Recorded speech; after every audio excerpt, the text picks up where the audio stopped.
गणपती बाप्पा मोरया, मंगलमूर्ती मोरया।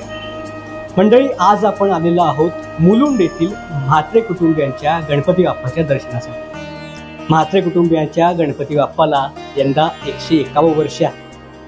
गेली 100 वर्षांपेक्षा अधिक काळ म्हात्रे कुटुंबीय गणरायाची अविरतपणे सेवा करतात। लोकमान्य बाळ गंगाधर टिळक यांनी ज्या वेळेला सार्वजनिक गणेशोत्सवाची सुरुवात केली, त्याच्या दुसऱ्या वर्षापासून म्हात्रे कुटुंबियांनी ह्या गणेशोत्सवाला सुरुवात केली। आणि जर आपण पाहिलं तर यंदा त्यांनी मुंबईमधील सिद्धिविनायक गणपतीचा देखावा, येथील गाभाऱ्याचा देखावा हा निर्माण केलेला आहे। या गणपती बाप्पाची काय आख्यायिका आहे, कशा पद्धतीने हा उत्सव सुरू झाला आणि हे संपूर्ण इको फ्रेंडली असं डेकोरेशन ते कशा पद्धतीने साकारतात आणि गेली 100 वर्षांची त्यांची काय वाटचाल आहे आपण जाणून घेऊया।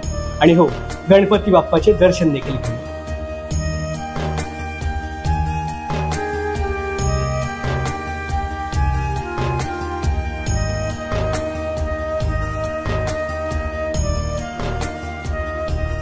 आमचा हा आजोबांचा नवसाचा गणपती, त्याला 100 वर्ष पूर्ण होऊन गेली। 101 वर्ष गेल्या वर्षी झालं, 100 वर्ष गेल्या वर्षी झाली। हे वर्ष आमचं 101वे वर्ष आहे। तर हे आमच्या आजोबांनी चालू केलेली ही गणपतीचं सजावट आहे, तेव्हापासून आम्ही करत आहोत। आणि या गणपतीला आमचे सर्व भाऊबंधू सर्व एकजुटीने कामं करतात, संपूर्ण सजावटीला मदत करतात। आम्ही विलेपार्ल्यामध्ये पूर्वी राहत होतो, त्या ठिकाणी 1924 पासून आमच्या गणपतीला सुरुवात झालेली आहे आणि ती चालत आत्तापर्यंत आमची चालू आहे, वाटचाल चालू आहे गणपतीची।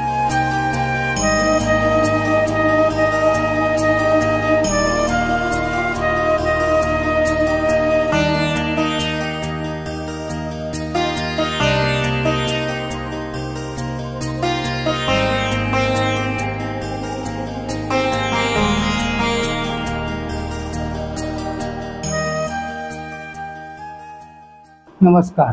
थर्माकोल ही वस्तू आम्ही 1970 पासून चालू केली आहे, थर्माकोलचं डेकोरेशन। आणि त्याच्यानंतर आत्तापर्यंत आम्ही वेगवेगळे देखावे वेगवेगळ्या वेळी वेगवेगळे केले। 1975 साली शिवाजी महाराजांचा केला, 1979 साली international year of the child केलेलं, 1960 साली जेव्हा आमचं 60वं वर्ष होतं तेव्हा आम्ही तो डायमंडवर गणपती बसवलेला होता। आणि अशा तऱ्हेने मागच्या वर्षी 100 वर्ष जेव्हा आमची पूर्ण झाली तेव्हा आम्ही अयोध्येचं राम मंदिर उभं केलं होतं। हे सर्व हिटलॉन या वस्तूंनी आम्ही तयार करत आहोत आता। आणि आता ह्या वर्षी आम्ही सिद्धिविनायकचं गणपतीचं जे देवस्थान आहे, गाभारा आहे, आम्ही तो तयार केलेला आहे। आणि ही वस्तू जी आहे ती सगळ्यांना आता आवडते, जेवढे आले त्यांना सगळ्यांना ती रिअल अशी वस्तू वाटत आहे आम्ही जी बनवली आहे ती।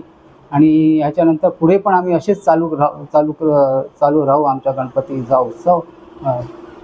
गेल्या वर्षी आम्ही जेव्हा राम मंदिर बनवलं, जेव्हा आमच्या कल्पना आली तेव्हा माझ्या बहिणीने ते राम मंदिरांचे ही जी डिझाईन होती बॅक साईड आणि वरची, ती डिझाईन आम्ही 3-4 चित्रातून एकत्र करून ती तयार केली आणि ती झेरॉक्स करून मग जे आम्ही हिटलॉनवरती ते तयार करून हिटलॉनवरती आम्ही ती कोरली आणि नंतर मग ते राम मंदिर आम्ही पूर्ण तयार केलेलं। आणि यावेळेला पण आम्ही जे सिद्धिविनायक मंदिर बनवलं त्याची पण आम्हाला फोटो मिळाले नव्हते, तर हे आम्ही इंटरनेटवरून आणि यूट्यूब व्हिडिओजवरनं वगैरे डेकोरेशनचे फोटो घेऊन ही डिझाईन तयार केली आहे। हिटलॉनवरती ही पूर्ण डिझाईन आहे। हिटलॉनवरती पहिल्यांदा आम्ही कलर केला आहे, हा गोल्डन कलर, आणि तो खूपच सुंदर दिसतोय।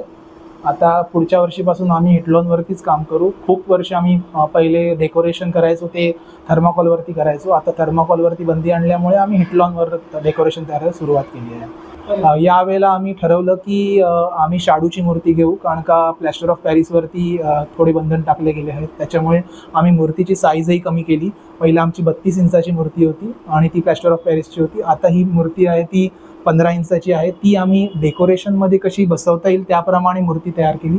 आराध्य प्रभू म्हणून भांडूपचे आहेत त्यांच्याकडनं आम्ही ही मूर्ती घेतली आहे। ती पण मूर्ती आम्ही ऑनलाईन बघितली, त्याच्यावरनं मला खूप आवडली आणि आता ती जी मूर्ती तयार केली आहे ती पण खूपच सुंदर आहे. शाडूची मूर्ती अशी वाटणारही नाही. त्यांनी खूपच सुंदर काम केलेलं आहे. मूर्ती खूप भरीव आहे आणि जशी सिद्धिविनायकला देवळात मूर्ती आहे तशी सेम टू सेम त्यांनी फोटोनी बनवली आहे.